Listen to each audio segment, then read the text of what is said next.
Okay မင်္ဂလာပါเนาะကျွန်တော်တို့အရင်ဆုံးဒီ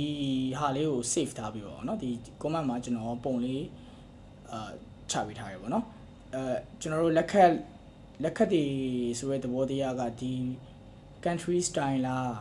slow go style လား cha cha style လား hard rock style လား reggae style လားစရှိတဲ့ဖြစ်မှာเนาะအဲ့လိုမျိုးလေးတွေအတွက်ကျွန်တော် beating style လေးကိုကျွန်တော်သိဖို့အရေးကြီးပါတယ်ဆိုတော့အဲ့ဒီအချိန်မှာကျွန်တော် beating style လေးကျွန်တော်လေ့လာရမယ်ပေါ့เนาะ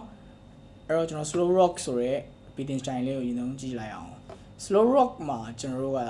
အပေါ်မှာ down stroke ဆိုတာရဲ့အပေါ်မှာအပြောက်လေးပါနဲ့အပြောက်လေးမပါနဲ့နှစ်ခုလုံးပါတဲ့အခါမှာကျွန်တော်တို့ကဒီ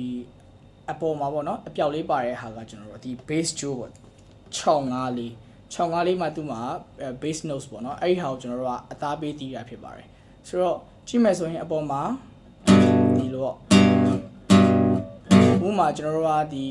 ကန်ရတဲ့ chord တွေပေါ်မူတည်ပြီးတော့ဒီကျွန်တော်တို့တီးရတဲ့ကြိုးကလည်းမတူဘူးကျွန်တော်တို့ကတခါတည်းအကုန်လုံးကိုတီးလိုက်ကြိုးတွေအကုန်လုံးတီးရရမျိုးမဟုတ်ဘူးပေါ့နော်ဥပမာကျွန်တော်တို့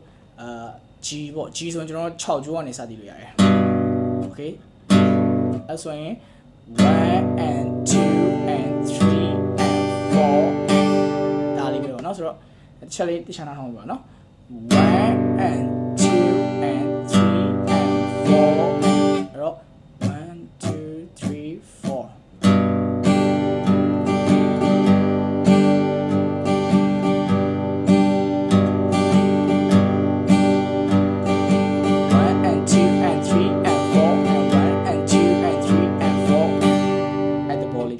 ဆိုတော့အဲ့နောက်တစ်ခုလေးကြည့်လိုက်အောင်နော် slow rock ရဲ့နောက်တစ်ခုကဆိုရင်1 and 2 and 3 and 4အဲ့လိုလေးပေါ့နော်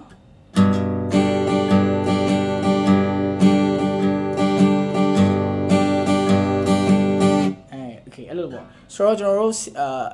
roof note လေးပေါ့နော်ဒီ sorry bass notes လေးကျွန်တော်တို့သိအောင်လို့ဒီခါလေးမှတ်ထားပြပါပေါ့နော်ဒီစာအုပ်ရှိရင်စာအုပ်ထဲမှာချရေးပြပါ C chordတီးရချိန်မှာကျွန်တော်တို့ကဒီမှာ6ကြိုးကနေစတီးရတာပေါ့ကျွန်တော်5ကြိုးကနေ C notes ပါတယ်ပေါ့နော်ဒီ5ကြိုးကနေစတီးရဖြစ်ပါတယ်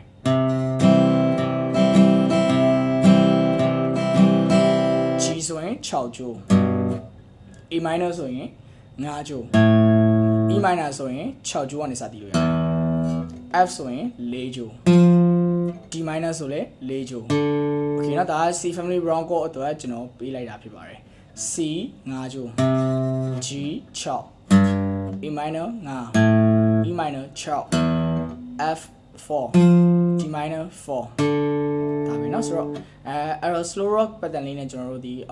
slow rock ဒုတိယပေါ့เนาะဒုတိယ genre pattern လေးနဲ့ကျွန်တော် C family round chord လေးကိုကျွန်တော်တီးပြပါမယ်เนาะဆိုတော့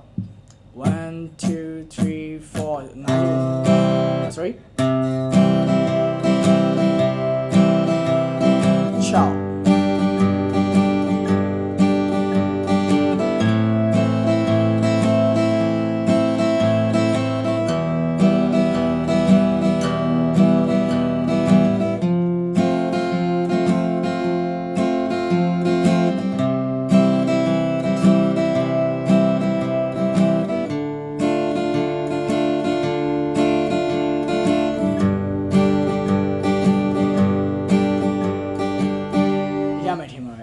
6slow rock ဆိုတဲ့ဘောတရား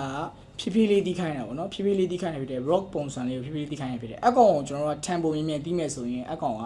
country ဖြစ်သွားတယ် country style ဖြစ်သွားတယ်ဥပမာပေါ့ဒီလိုလေးပေါ့နော်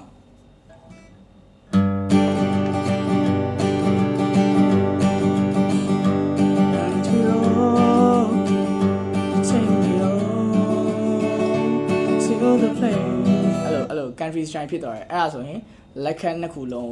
beating နှစ်ခုလုံးကျွန်တော်တို့ရပါမှာဖြစ်ပါတယ် slow rock ကျကျွန်တော်တို့ဟောပေါ့နော်ဒီ